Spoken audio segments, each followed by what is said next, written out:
Silencio.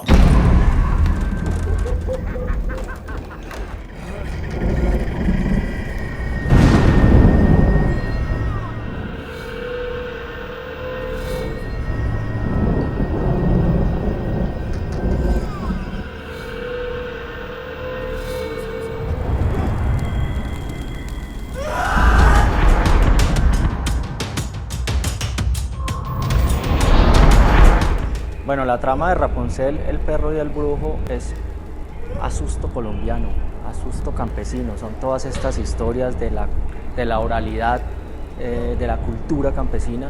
Es una película de misterio.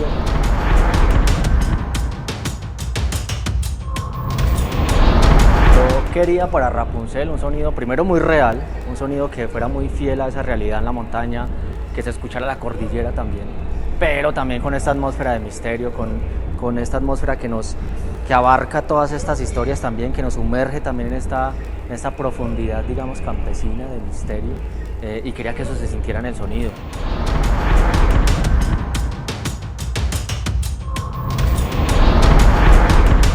En la narración se escuchan unos pasos, pero la cosa es que también hay que llevarlos a una sala de cine y contarlos en una historia audiovisual.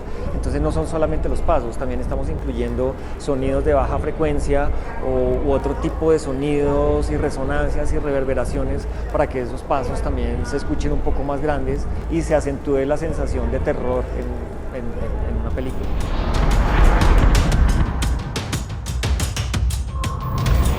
Trabajamos en 2-3 estaciones y se van juntando los sonidos, sean grabados, ejecutados enfrente de un micrófono o se van montando a partir de librerías o sonidos ejecutados también a partir de síntesis.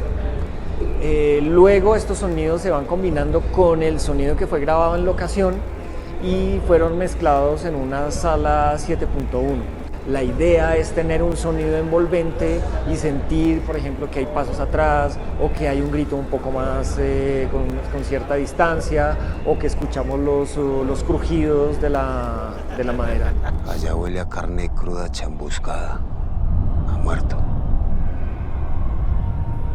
De allá vengo yo.